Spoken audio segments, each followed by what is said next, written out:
በዛሬው ቪዲዮ ስለ መጨረሻው ሳምንት ወይም ሰሞነ ሕማማት እናያለን። ታዲያ ይህን ቪዲዮ ለመስራት ምክንያቴ የዛሬ ዓመት አቤል ብርሃኑ በዩቲዩብ ድረገጹ ላይ ያጋራቸው ቪዲዮዎች ናቸው። በብዙዎች ዘንድ የተወደደው ይህ ቪዲዮ አስተማሪ እንዲሁም ትልቅ ተጽዕኖ የሚያሳድር ነበር። በእርግጥ እንደሱ የሚገልጽ አንደበት ባይኖረኝም በስፍራውን ባልገኝ የዛሬ ዓመት ልክ እንደሱ በአቅሜ የአምላኬን የሕማማት ሳምንት ላይ ያተኮረ ቪዲዮዎች እንደምሰራ ቃል ገባሁ። ታዲያ ለአምላክ የገባሁትን ቃል ትቶ ማለፍ አያስችለኝም። እንደውም አንድ ቀን በስፍራው ተገኝቼ ከዮርዳኖስ ጸበል ለመጠመቅ ያብቃኝ እያልኩ እንዲሁም አቤል ብርሃኑ የወይኗ ልጅን እያመሰገንኩኝ ይኸው ዛሬ ፈጣሪ አድርሶ ከሆሳዕና ተነስተን ሰኞ መርገመ በለስ፣ ማክሰኞ የጥያቄ ቀን፣ ሮብ ምክረ አይሁድ፣ ሐሙስ ጸሎተ ሐሙስ፣ አርብ ስቅለቱን እስከ ትንሣኤው ድረስ እንመለከታለን። ታዲያ እስከ መጨረሻው አብራችሁን ቆዩ። ምክንያቱም ከ2000 ዓመታት በፊት በኢየሩሳሌም የተከናወነው ድርጊት ዛሬ ለእናንተ ሕይወት ምን ትርጉም እንዳለው ትረዳላችሁ።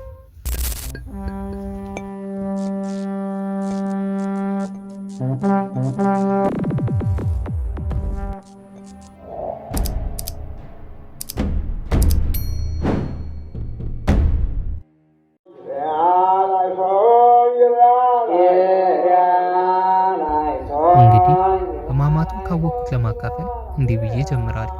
በስመ አብ ወወልድ ወመንፈስ ቅዱስ አሐዱ አምላክ አሜን። በታሪክ ውስጥ ዓለምን ለሁለት የከፈለ አንድ ሳምንት አለ። ሞት ድል የተነሳበት፣ የሰው ልጅ የዘላለም ዕዳ የተሰረዘበትና የዲያብሎስ መንግስት የፈረሰበት ድንቅ ሳምንት። ይህ ሳምንት በኢትዮጵያ ኦርቶዶክስ ተዋሕዶ ቤተክርስቲያን ሕማማት፣ በሌሎች ዘንድ ደግሞ ሆሊ ዊክ እየተባለ ይጠራል።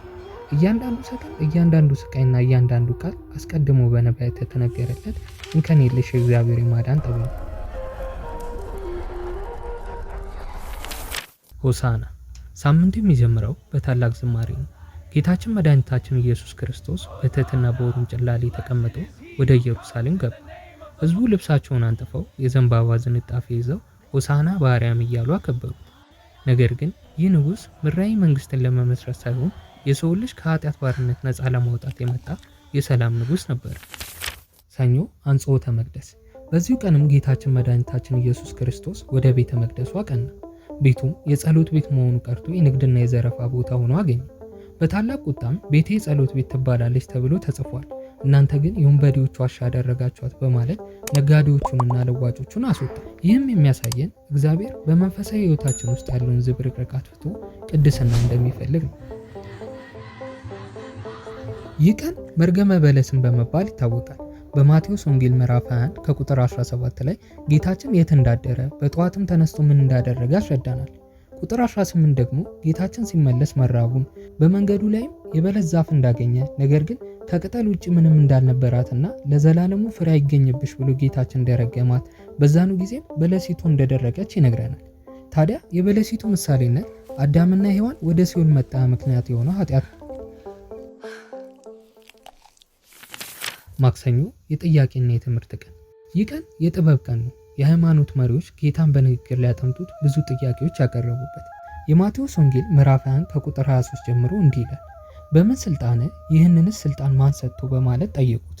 ኢየሱስም መልሶ አንዲት ነገር እጠይቃችኋለሁ፣ እናንተም ይችን ብትነግሩኝ እኔ ደግሞ እነዚህም በምን ስልጣን እንደማድረግ እነግራችኋለሁ። ዮሐንስ ጥምቀት ከወዴት ነበረች? ከሰማይ ወይስ ከሰው አላቸው። እነሱም እርስ በእርስ ሲነጋገሩ ከሰማይ ብንል ታዲያ ስለምን አላመናችሁበትም ይለናል፣ ከሰው ነው ብንል ደግሞ ዮሐንስን እንደ ነቢይ ስለሚያዩት ሕዝቡን እንፈራለን አሉ። ለኢየሱስም መልሰው አናቅም አሉት። ኢየሱስም በምን ስልጣን ይህን እንደማድረግ አልነግራችሁም አላቸው። እነሱም በእንደዚህ አይነት ጥያቄ እንደማይችሉት ሲያውቁ ከወቅቱ ገዢ ጋር ቅሬታን ለመፍጠር ለቄሳር ግብር እንስጥ ወይስ አንስጥ አሉት።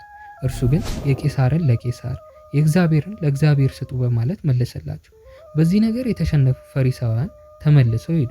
ነገር ግን እነሱ አሁንም እያሴሩ ነበር። ረቡዕ ምክረ አይሁድ። ይህ ቀን ሁለት ተቃራኒ ድርጊቶች የታዩበት ነው። ይሁዳ መምህሩን በ30 ብር አሳልፎ ለመስጠት ከካህናት አለቆች ጋር የተማከረበት፣ በአንጻሩ ደግሞ በኃጢአት የወደቀች አምላኳን ፊቱን እንኳን እያየች ለማውራት የከበዳት አንዲት ሴት ጌታችን በስምዖን ቤት ሳለ ውድ ሽቶ በራሱ ላይ አፈሰሰችበት፣ የአልበስጥሮስ ዕቃውንም ሰበረችው። በዚህ ሰዓት ነበር ይሁዳ የተቆጣው። ምክንያቱ ደግሞ በጊዜው የዕቃው ዋጋ 300 ዲናር ነበር። ከዚህም 10% የይሁዳ ይሁን ነበር። ይሁዳም በዚህ ነገር በጣም በመናደዱ ቀጥታ ወደ ጸሐፍት ፈሪሳውያን አመራ።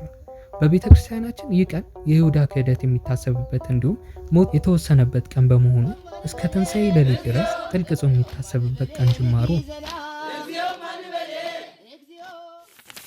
ጸሎተ ሐሙስ። በዚህ ምሽት ጌታችን መድኃኒታችን ኢየሱስ ክርስቶስ ታላላቅ ምስጢራትን የገለጠበት ቀን ነው። በተጨማሪም የቂጣ በዓል የሚከበርበትም ቀን ነበር። የማርቆስ ወንጌል ምዕራፍ 14 ከቁጥር 12 ጀምሮ እንዲህ ይላል። ፋሲካን በሚያከብሩበት በቂጣ በዓል መጀመሪያ ቀን ደቀ መዛሙርቱ ፋሲካን ትበላ ዘንድ ወዴት ሄደን ብናሰናዳ ትወዳለህ አሉት። ከደቀ መዛሙርቱ ሁለቱን ላከ፣ እንዲህም አላቸው፣ ወደ ከተማ ሄዱ፣ ማድጋ ውሃ የተሸከመ ሰው ታገኛላችሁ፣ ተከተሉት። የሚገባበትን የቤቱን ባለቤት ደግሞ ሄዳችሁ ከደቀ መዛሙርቴ ጋር ፋሲካን የምበላበት የእንግዳ ቤት ወዴት ነው ይልሃል ጌታ ብላችሁ ንገሩት። እርሱም በደርብ ያለውን የተሰናዳና የተነጠፈ ታላቅ አዳራሽ ያሳያቸዋል። በዚያም በዓለ ፋሲካን እናከብር ዘንድ በዚያ አሰናዱ ብሎ ሁለት ደቀ መዛሙርቱን ላከ። እነሱም የታዘዙትን አደረጉ። በመሸም ጊዜ ከ12ቱ ደቀ መዛሙርቶች ጋር ተሰባሰቡ። በዛም ጌታችን መድኃኒታችን ኢየሱስ ክርስቶስ እርሱ ከኔ ጋር የሚበላ ዛሬ አሳልፎ ይሰጠኛል አለ። ሁሉም ተደናገጡ። ከዚያም በኋላ ነበረ ሚስጥረ ቁርባኑ የገለጸላቸው። ይህ ሥጋዬ ነው፣ ይህ ደግሞ ስለ ብዙዎች የሚፈስ የአዲስ ኪዳን ደሜ ነው በማለት የዘላለም ሕይወት የሚገኝበትን መለኮታዊ ምግብ ሰጣቸው።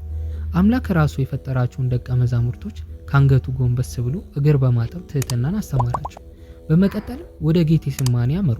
በዚያም ላቡ እንደ ደም ጠብታ እስኪወርድ ድረስ ስለኛ ተጨነቀ፣ ጸለየ። በዚያው ምሽት በይሁዳ መሳምን ተላልፎ ተሰጠ።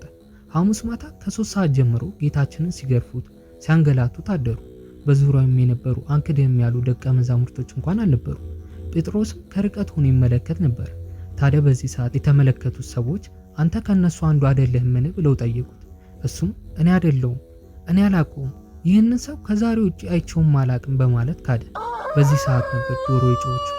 ጴጥሮስም አምላኩ ያለው ትዝ አለው። እውነት እልሃለሁ ዶሮ ከመጮኋ በፊት 3 ጊዜ ትክደኛለህ። እሱም የአምላክን ዓይን እንኳን ለማየት ከበደው። ተደብቆም አለቀሰ። ያለቅሱ ንስሐ ሆኑ። ዕለተ ዓርብ ስቅለት።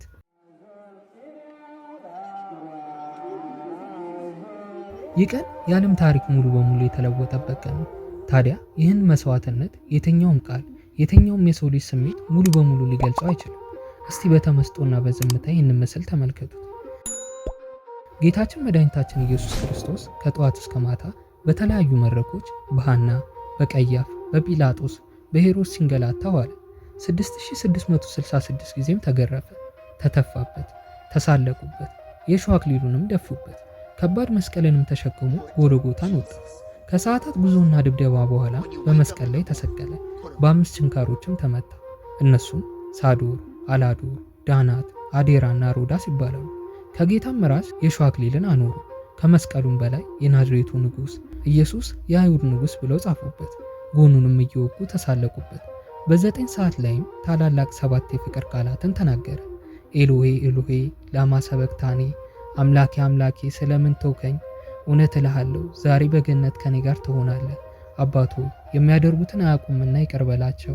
እነኋት እናትህ፣ እነሆ ልጅሽ። ተጠማው አባቶ ነፍሴን በእጆች ላይ አደራ ሰጣለሁ። በመጨረሻም ቀና ብሎ ተፈጸመ አለ። በዚህ ሰዓት ነበር በቅጽበት ፀሐይ ጨለመች። የቤተ መቅደስ መጋረጃ ከላይ እስከታች ተቀደደ። በመስቀሉ ላይ ሞትን በሞቱ ገደለው። ታዲያ ይህንን የተመለከቱ በአካባቢ የነበሩ ወታደሮች እንዲሁም ሰዎች በእርግጥ ይህ ሰው የእግዚአብሔር ልጅ ነበር አሉ። ዮሴፍን በደረሰ ሰዓት አካሉን ገነዘው። 12 ሰዓት ሲል በአዲስ መቃብርም አኖረው። ቅዳሜ ቅዳመ ስዑር። ቅዳሜ የተሻረች ቅዳሜ ትባላለች። ጌታችን መድኃኒታችን ኢየሱስ ክርስቶስ በስጋ በመቃብር ቢያርፍም በነፍስ ግን ወደ ሲኦል ወርዶ ለ5500 ዓመታት የታሰሩትን ነፍሳት ነፃ ያወጣበት፣ ሲኦልን ባዶ ያደረገበት እንዲሁም አዳምና ሔዋንን ይዞ ወደ ገነት የተመለሰበት ቀን። በቤተ ክርስቲያናችን ምዕመናን የትንሣኤውን ብስራት የሚገልጽ ለምለም ቄጤማን የሚያርፉበት ልዩ ቀንም ነው። ታዲያ ልክ ቅዳሜ ሌሊት 9 ሰዓት ጌታችን መድኃኒታችን ኢየሱስ ክርስቶስ የሞት ኃይልን ሰብሮ የትንሣኤ ብርሃንን አበራል። በአጠቃላይ የሕማማት ሳምንት የመከራ ብቻ ሳይሆን የፍቅር ሳምንት ነው። ዮሐንስ ወንጌል ምዕራፍ 15 ላይ እንዲህ ይላል፣ እኔ እንደወደድኳችሁ እርስ በእርስ ትዋደዱ ዘንድ ትእዛዜ ነው። ታዲያ ከዚህ ቀን ጀምሮ ለሚመጣው ሳምንት የእምነቱ ተከታዮች ክርስቶስ ተንሥአ እሙታን በዐቢይ ኃይሎ ሥልጣን አሰሮ ለሰይጣን አግዓዞ ለአዳም ሰላም ሚዜሰ ሆነ ፍስሐ ወሰላም በማለት መዳናቸውን በጋራ ሰላምታ ያስባሉ።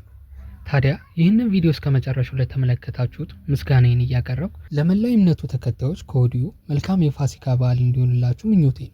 በየቤታቸው በየሆስፒታሉ የታመሙ ወገኖቻችንን ይፈውስልን፣ አገራችንን ጽኑ ሰላም ያድርግልን፣ ሕዝባችንንም በሰላምና በፍቅር በአንድነት ይጠብቅልን።